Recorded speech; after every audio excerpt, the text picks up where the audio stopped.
We really think that, this is the kind of stuff that people have been wanting for a long time. For And sure. and that's kind of why we set out to build it.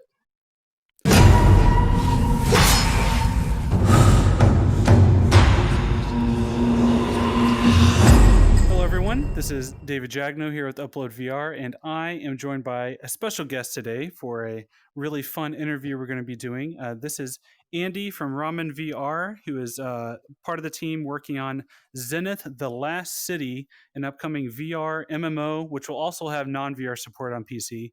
It'll be coming to PC VR headsets, Quest, and PSVR. So yeah, thank you for joining me, Andy. How are you doing? And tell us a little bit about your project.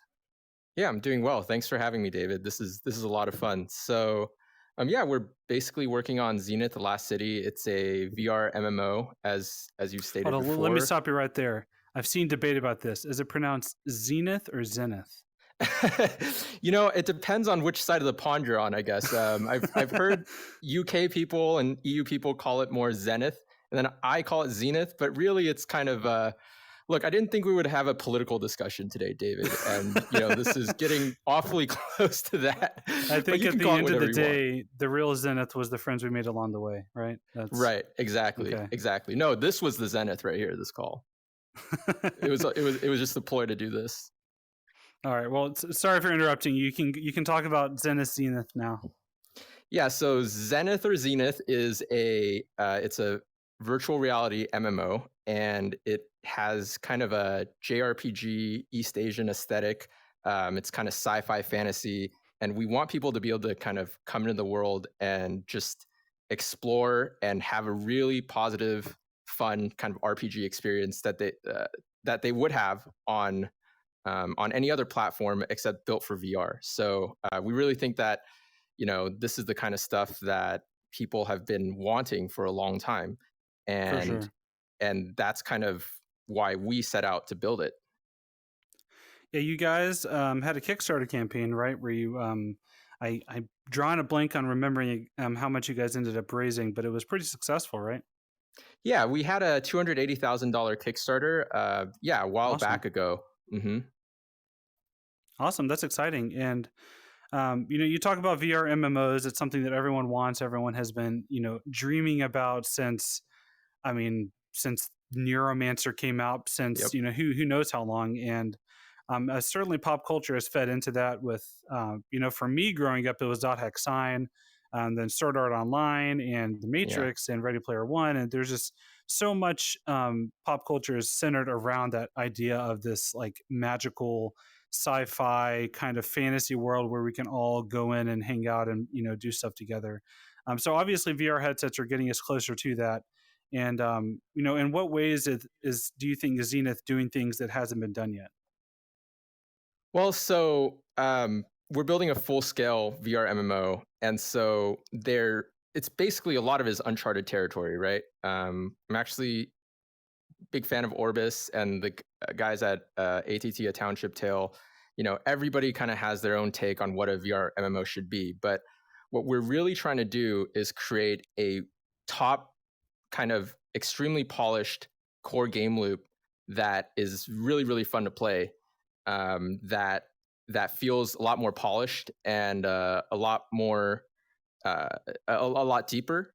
And so Hmm. so so that's kind of our fundamental goal is to create a experience where it feels both familiar to MMORPG players as well as completely unique, being in the space of VR itself. Um, I see. as an example, Zenith is going to feel a lot more like an action RPG than something like Final Fantasy 14 or WoW, where they're basically spreadsheet simulators where you're pressing macros and like you're doing the Yeah. whole hotkey dance, right? In Zenith, you literally have to parry enemies' attacks, throw fireballs, you can slow time, and of course, all of this is tied together by a gorgeous environment where we've spent thousands of hours creating unique props and content and just building a world that feels fully alive and immersive. and along with that, obviously one of the most important things about VR is a sense of presence, and I think that that's something that other genres outside of VR, MMOs can't really reach. And so for Yeah, us, yeah. it's all about that feeling of physical embodiment in the world. That's why we introduced our recent, Pop One style gliding. We have climbing. We have full body IK. Right. These are things that'll make the players feel like they're really in the world, living a different life, essentially. So this is a key question for me that a lot of MMOs don't handle this well, and I feel like a lot of MMOs, like you alluded to, where spreadsheet simulator style gameplay, they're all very target based. So you target an enemy, you use your ability, so on, and you just kind of flow on from there. But is everything in Zenith real time? Like if I cast a fireball, does it travel in real time through the game world and then hit an enemy, or can it dodge it? Or if I miss with bad aim, like is that an aspect of it, or is it can I target something and then automatically hit it? Yeah, absolutely. It is.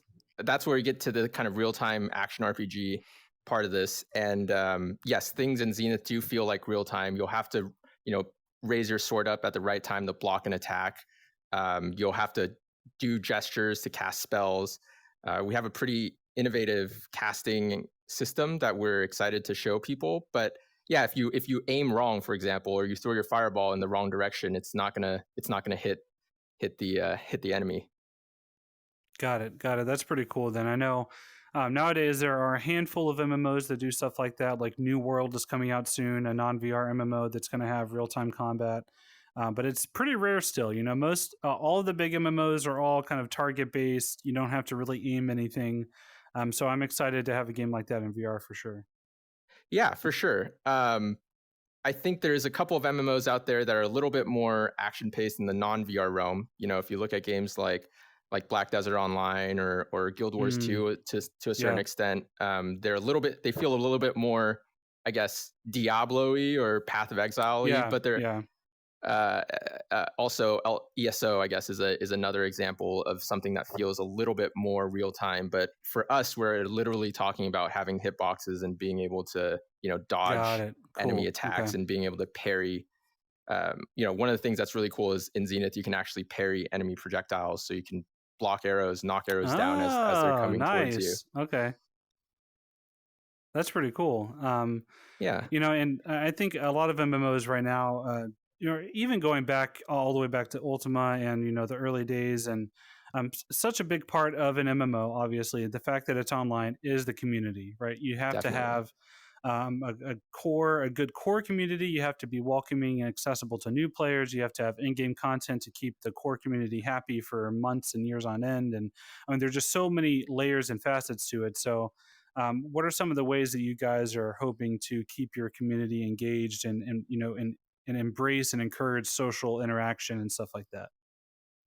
Yeah, so I think the community is at least as important as the game design and the marketing on the game, if not more so. We've spent the past 2 years building up a really passionate and engaged and active community on our Discord, where I think we're over 25,000 people now, and that's just Wow, on wow, Discord alone.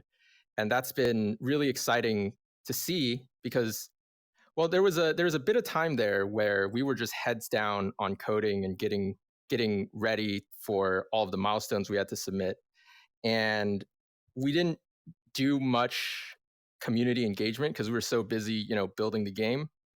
And what was really cool to see was like our moderating team and regular members of the community really come together and kind of form a community that's not just about Zenith, but also just about being friends and just hanging out and streaming together.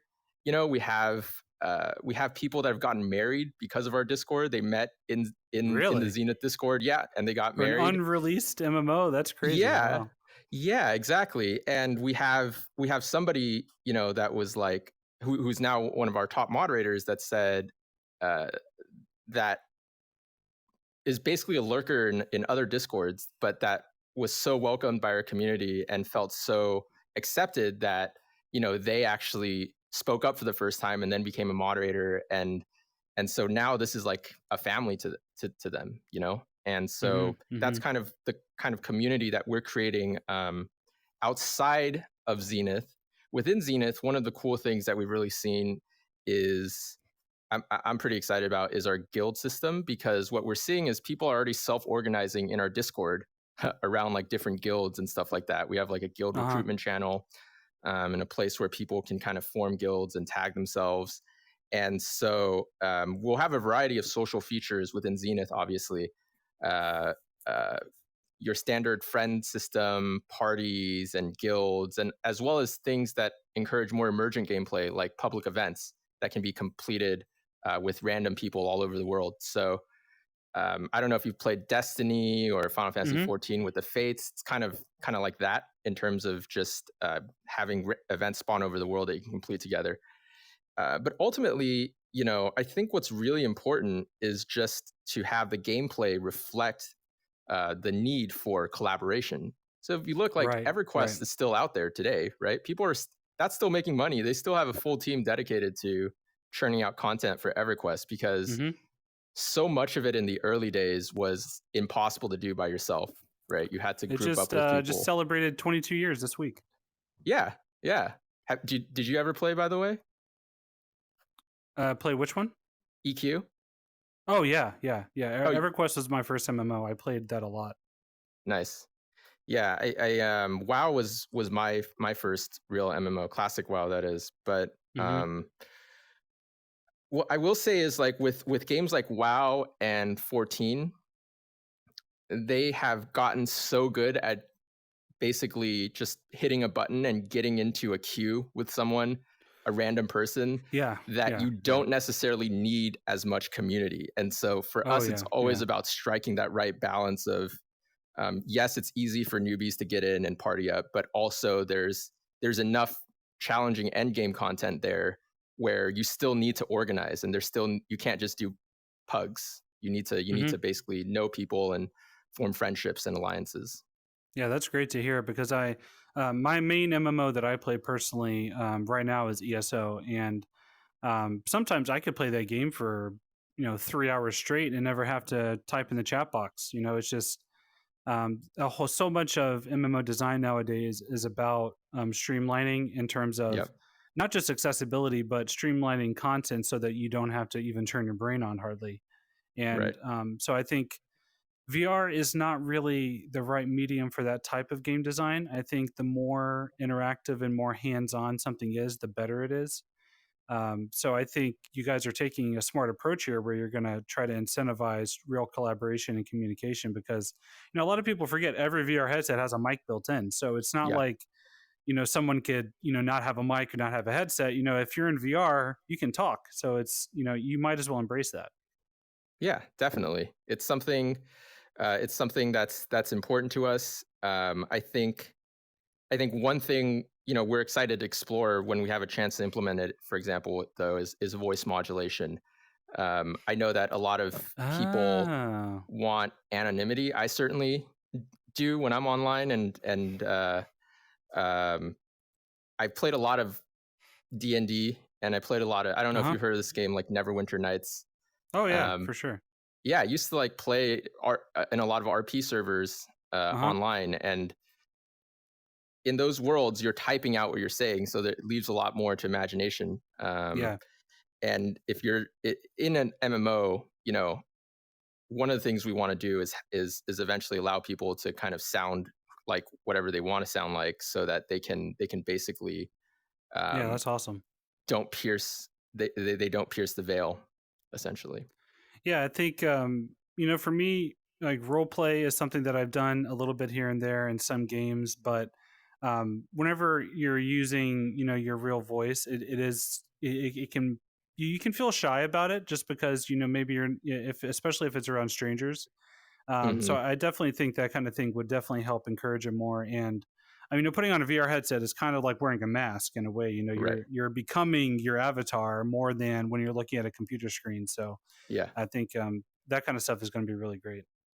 Yeah. And then the other interesting thing that, we've kind of seen is typically in a VR or an MMO of any kind, you want to spend several hours in there, right? For most of the, I guess, not even hardcore, just like a regular MMO player wants to log a couple hours on a given weekend. At least for me, the way that I do it is like when I'm really busy, weekdays I'll do dailies, right? Weekends I want to like put a lot more time into it if I have it. But in VR, you're not talking about like a 30-minute dungeon. That even feels a little bit too long for the average user to start off with. Um, what we really want to capture is the same feeling that people get when they're going into a game of Pop One or Blast On or you know, Beat Saber. Uh, you go in, and the first 5 minutes, there's already something that hooks you in, and that experience Hmm. itself is the thing that gets you into the VR device. But then once you've played for 5 minutes, like it's like, all right, I'll just do another 5 minutes and another 5 minutes. That's kind of been my pattern of the way I play games in VR is that I'll jump in for a quick game of Beat Saber, and then like an hour later I'll be like, oh, how did this happen? Yeah, yeah. It's tricky, right? I mean, designing an MMO, that's a type of game that you want your players to play that for hundreds and hundreds of hours, and Yes. um, designing it in a way that not only has the content there, you don't want it to feel like you're going to punish people if they don't, but at the same time, you do want to reward the people that do, and so it's such a tricky balance. I don't envy the task of trying to balance one of the first ever VR MMOs and make it sticky for all types of players out there. There's just so many variables involved. Yeah, definitely. So, thankfully, we're kind of not doing it alone. We have a great team. We have a game designer, Colin, that we brought on board that has a decade of MMO design experience. Oh wow. Yeah, he worked on Rifts, Hmm. Arcage, and a couple really other popular games. Atlas Reactor and some other stuff like that. And so, we're fortunate to have a really amazing team of gaming veterans, to help us kind of start to bridge this gap between what a traditional MMO is and what a VR MMO should be. Hmm.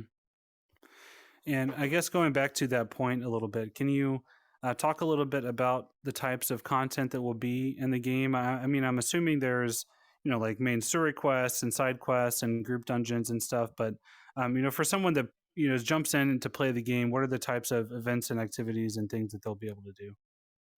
Yeah, so you mentioned main story quests; those will be there. We have procedural quests that will be able to ramp up depending on what level the player is and what areas they're in and things like that. We mentioned public events earlier where you can go through and complete quests together, as well as just world boss events, and also having kind of group dungeons that people can go into and play together.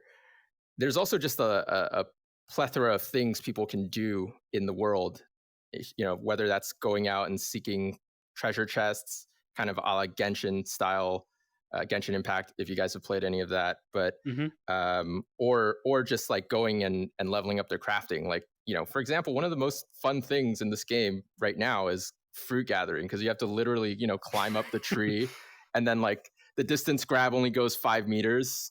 So sometimes you have to like stretch out to a branch to grab an apple and put it away. And um, so there's going to be, I guess what I would say is all of the core experience of an MMO is going to be there at launch.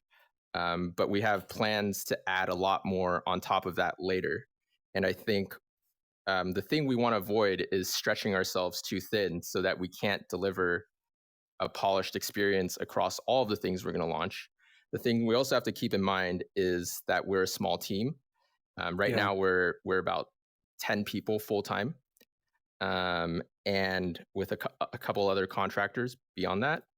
And so we have to think of clever ways to not be constantly on this content treadmill that bigger AAA studios Yeah. are able Yeah. to do. Right? If you have 100 artists and like 20 game designers and 20 engineers, you can just like create content without really thinking about reuse. For us, it's all about kind of having a really fun core gameplay experience like killing monsters, leveling up, getting loot, completing public events, and having those systems all tie together in a way that can be um, repeated over time. Uh-huh. Yeah. And I know you've talked a little bit about the scale of the game, the multiplayer sociability of it all, and all that kind of stuff. But I think the big question a lot of people probably have about games like this is how much is it truly an MMO?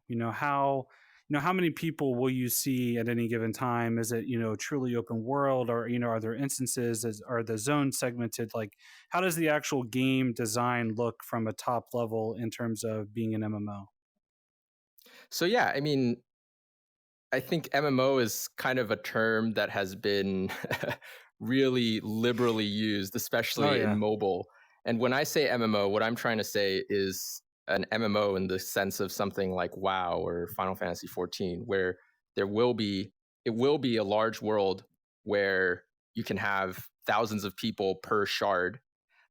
Our eventual goal, of course, is to make it even bigger and tie the different shards together to kind of have this infinite world. But we're starting with just a regular MMO and a regular shard, which Yeah, I by think itself that's is hard kind of enough. what that's what Elder Scrolls Online did, right? They have the one Tamriel Yeah. thing that they do where just depending on whenever you load into a zone, it'll just kind of assign people into that zone with you sort of, on the fly kind of in a way. So I mean, like if I were to go fight a world boss, like how many people can be there with me at any given time? Is there like a cap on that, or is it just whoever is nearby? Like how does that work exactly? So it's gonna be whoever is nearby, right? We need to take into account traditional load balancing issues that other Hmm. MMOs have as well. I mean, you see this with Black Desert Online or Warframe, and to some extent FF14 and WoW as well. But basically, for example, if you're in a party and you're in a highly dense zone, the your party members are prioritized in terms of latency and um, how how well they're rendered, and then the other people, depending on what platform we're playing the game on, are either um, at a lower level of detail, or if there's hundreds of people, you kind of just call it out completely. Um, so like in Warframe, for example, you'll be able to see all most of the players around you, but if you have a really dense zone, like in a city or something, you'll see like players that just have like name tags or kind of shadows. That's the kind of thing that we'll need to implement at launch to be able to support this. Mm, okay. But our goal is to have it be a full scale MMO with full scale world losses and things of that nature. Um, And so you mentioned depending on platform. So I guess you're alluding to the fact that on Quest, for example, if more than a handful of people are nearby, it's probably you're not going to see fully detailed avatars, right? yeah, yeah, it depends on even within Quest, the Quest platform. There's like Quest and Quest 2, right? And one thing that we will make sure to do is that we're not sacrificing anything from a gameplay perspective.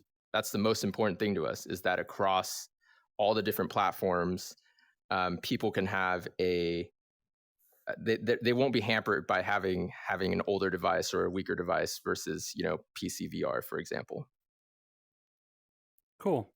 And it's coming to PSVR as well, right? Yeah.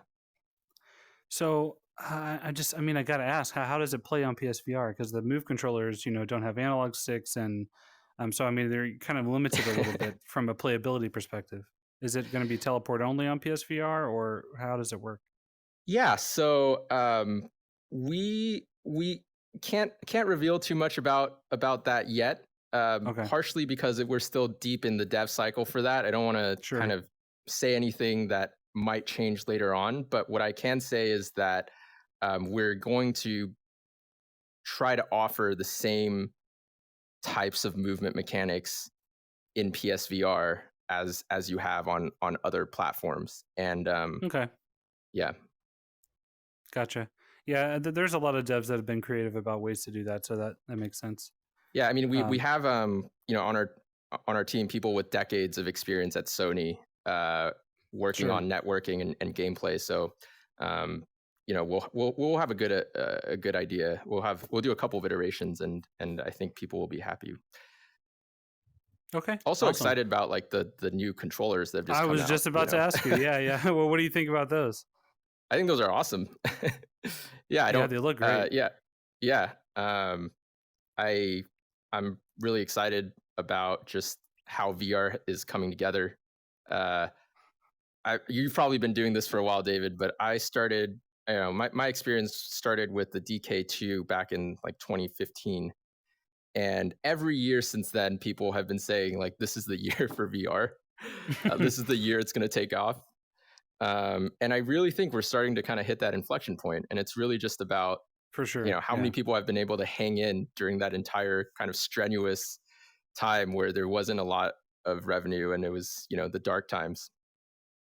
Yeah, I think the important thing that the industry has seen is it's expanded enough to have something out there for everybody, including the accessible, cheaper hardware like the Quest 2 that is still super good, super great, has a good library. But then if you want to go high end with an index and a PC, you totally can. And then you've got the console with the PSVR, which has an amazing library of games. And um, hopefully, it seems like the next headset's going to be better from a hardware perspective. And so I think that that's the big thing for me is just seeing so many different options that are all viable is super exciting because for the longest time it seemed like it was just everything felt so unfinished and experimental, but now we're finally at that point now where I could if I have a friend that is a gamer or something like that, I feel comfortable just recommending a Quest 2 nowadays, because up until then it was always like, oh well, if you don't mind never turning around, you can get this Yeah. headset, or if Yeah. you don't mind setting up mounting cameras on your walls, then you can get this headset. But now all that stuff's gone, and it's exciting. And I think games like Zenith are exciting, and they're the kind of games people have been wanting to play. And so I'm excited to try it for myself. I haven't gotten to try it yet, so I'm really eager to try it out. Hopefully. Yeah, yeah. Definitely love to run you through. I mean, we're currently kind of crunching on the alpha that, as you know, is coming out in Yep. about a Yep. month, and hoping that's going to be a really good experience for everybody. Um, to go back to your point of kind of how it's you can recommend headsets to people now. I used to have to recommend people headsets, and now I'm like, in people's homes, like my brother-in-law, I'm just seeing people that are like they just bought it, not because I was like pushing it Yeah. like a Yeah. drug dealer, but like they have Yeah. it and they're like playing it. And one of them, they had a broken controller, and it was like, that's how you put a lot of hours into it when you slam your wall on accident so hard that the Yeah. controller breaks. Those controllers are pretty sturdy too. So that was, yeah. Rest in peace that wall. That was probably a Yeah, pretty hard yeah. It was impact. it was a zombie. It was one of the zombie defense games. He didn't tell me the title, but Classic. yeah, Yeah, that's awesome. It's a great anecdote that I think a lot of people are starting to have more and more nowadays, where instead of people asking me, should I get a VR headset, it's, hey, which game should I get for my VR headset? It's a very different question that I get more commonly now. So that's pretty awesome to see. yeah. And we were kind of excited to be able to the major platforms really excited about Zenith as well with working with both as you guys saw being on the PlayStation Store Hmm. coverage as well as the Oculus coverage. Um, it's just been really it's been a really great experience for us, and I think I think there is a unique moment in time for companies of our size to succeed right now. Basically, we are in a period of time where people want this, but AAA studios haven't exactly committed to building an MMO yet, right? Because it's Right. super expensive for that kind of scale. And so if we can deliver an experience now, we could really help set the kind of tone and define a lot of the mechanics that become known in this next group of this next wave of MMOs to come out. Yeah. Yeah. And I mean, you look back and Meridian 59 and Ultima, those had to come before EverQuest and WoW could come. So it's a kind of a similar trajectory, and it's exciting to see. And I do want to speak a little bit about some of the other things on the horizon out there. Like I know you talked a little bit about Orbis. Do you have you seen much about Elysia? Is that one that you're aware of very much? And how does Zenith compare to Orbis and the other VR MMOs that are on the horizon? What are some of the differentiating factors? So yeah, to be honest, we've been, really deep in Yeah, yeah, development on Zenith. We haven't had much time to come up for air. Alicia yeah.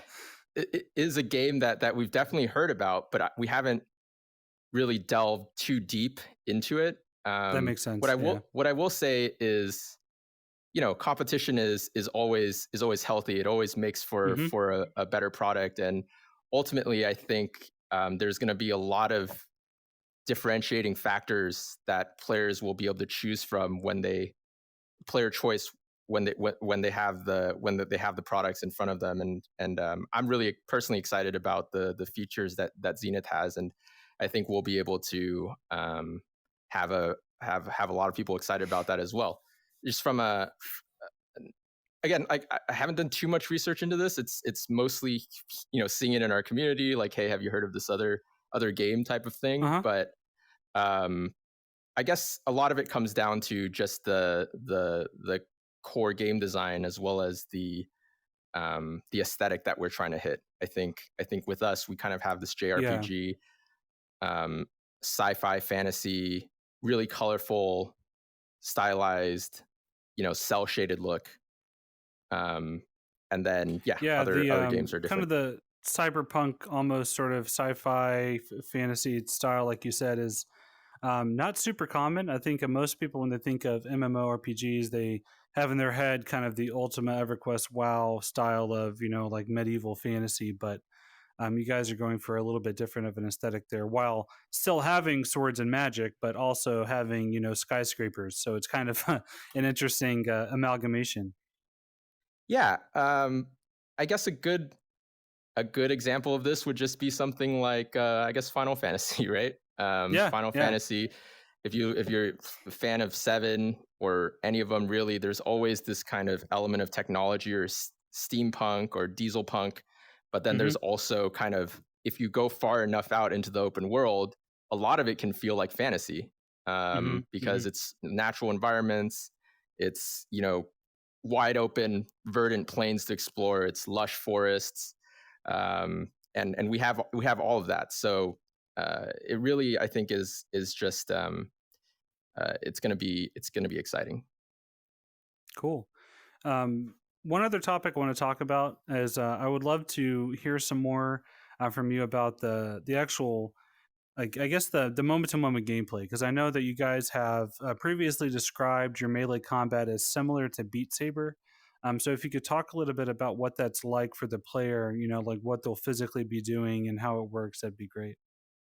Yeah.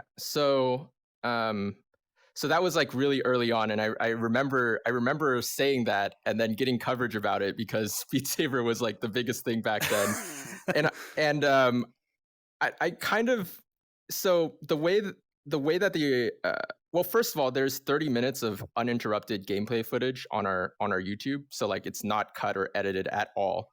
That anybody can just go on and check out. So that'll give people a good feel for what the gameplay is going to feel like.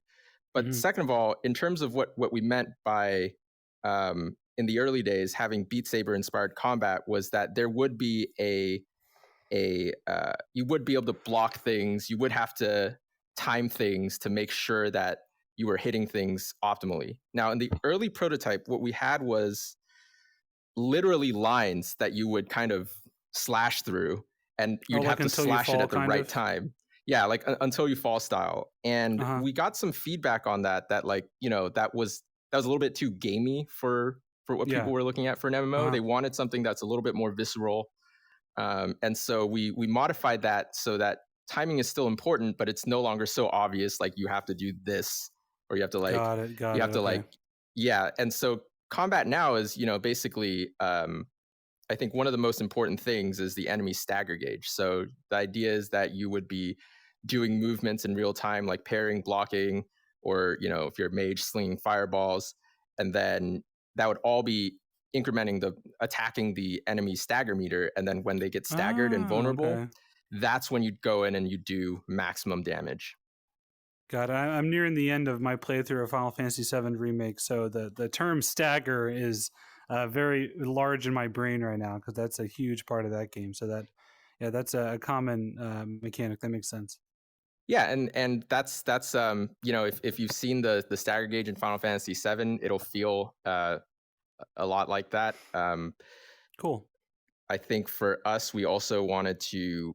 There's also this problem with energy fatigue. If you're going to be playing a game for 2 to 3 hours, right? You need to make sure people aren't getting exhausted while they're in there. And Hmm. so our goal is to kind of make the game reward reflexes and strategy more than like just raw physical prowess. Uh So huh. like it's not definitely not a game like Blast On or where you'll be literally dodging things all the time. There's going to be Right. a component of just reaction time and timing and strategy. Got it. And the last topic I'd love to touch on a little bit is I know you mentioned things like loot and stuff earlier, but what is the gear system like? Are there lots of items and customization in terms of armor and weapons? And can I look down and see my entire avatar? Are they, because you mentioned full body IK? So I'm just curious to know how deep and detailed is that system?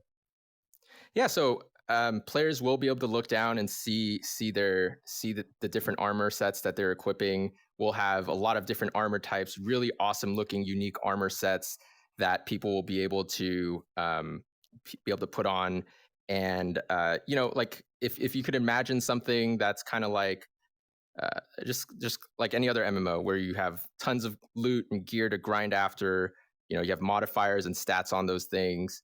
Um, for us, we also want to take that one step further and kind of allow people to continue making their armor sets more and more powerful over time, enchanting those armor sets, making those better, Oh, okay. enhancing them. And so that's kind of how we think of that's how we kind of think of loot, and also just making it extremely apparent when you've gotten a really powerful piece of loot. We want people to feel every piece of armor they Yes. get, Yeah. because again, it's kind of like an action RPG mixed with an MMO. So Hmm. um, you can't just get something that increases your stat value by 5 and like increases your DPS by 1. That's not going to make you feel more powerful. Hmm. Hmm. Yeah, that's very important. So that's definitely good to hear. That reminds me of two very specific important questions from one MMO Sure. player to another. Is will there be transmog? Can I change the look of things to look like other things? So we do want to have a transmog system. It depends on whether or not we can get it at launch, but that's definitely something that we're going to put in. Um, Okay, yep. cool. And the second one is, in terms of trading, will there be like a player economy, type of thing going on where, like high level gear that you get from one place you can sell to someone, or, and will things be bound to you when you pick them up? Or is that going to be part of the game design at all? So we're still pretty early on kind of the player economy side of things. All I can say is that there will be one. That's something that we promised our backers on Kickstarter Okay. when we raised that. And so I think what we want to do is we want to introduce it in a way that is sane. We're not quite Eve Online, where you can literally sell everything and your job is just to become a corporate overlord. We right, we think of ourselves more like a traditional kind of MMO where there's some player economy in there, but there's also a game economy outside of that. And Mm, players that choose to participate in it will be rewarded handsomely, but it won't be a requirement. okay. Cool. Well, it sounds like you guys are checking a lot of boxes and hitting a lot of bullet points, and I'm very excited to check out the game. And hopefully during the alpha, I'll find some time to try it out and play it. And why don't you go ahead and let everyone know the dates of the upcoming alpha, how they can pre-order, and platforms, and when it's coming out, and all that good stuff Yeah, sure. So the pre-alpha, the first pre-alpha starts on the 19th, and it'll run of for about a April, right? week. Yeah, sorry, April 19th. Some people were messaging me today about why it hasn't started yet. Um, it'll start on April 19th and run for about a week. Unfortunately, pre-orders have closed at this point. We Okay. just had a phenomenal amount of demand, and we want to make sure we can fulfill that and make sure everybody has a good experience. We're working hard to be able to open that up, but no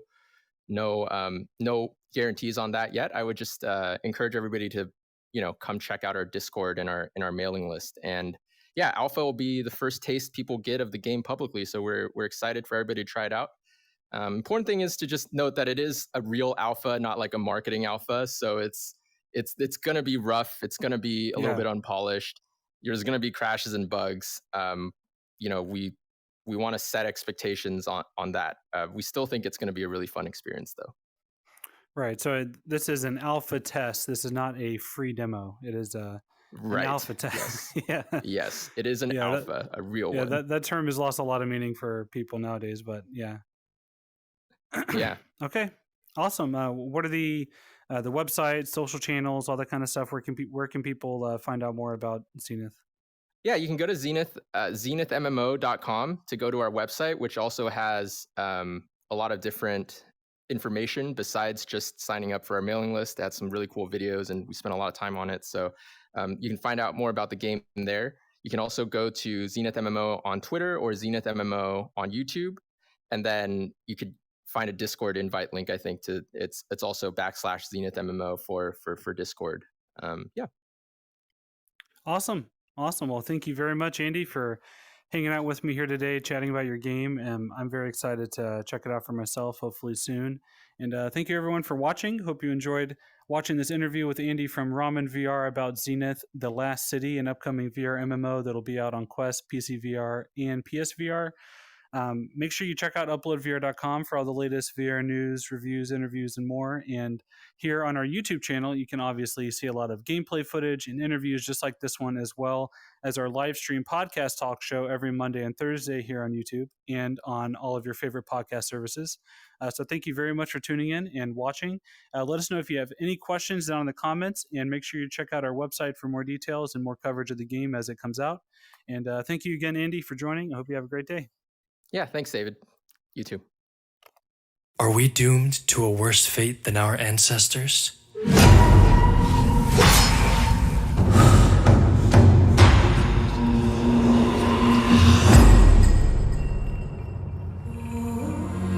I remember learning about the corruption from long ago.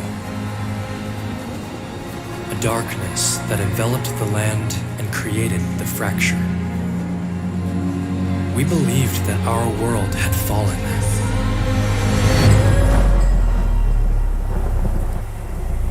But we rose above it.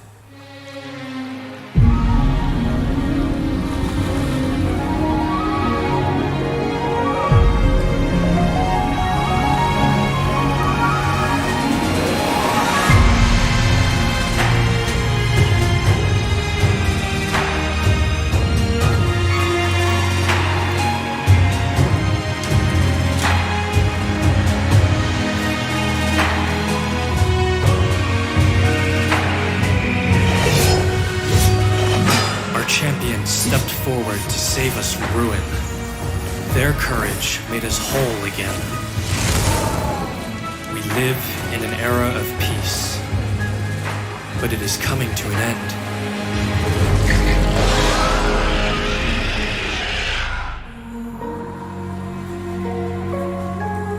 The corruption is back, and it is even stronger than before. This time, we are far outnumbered.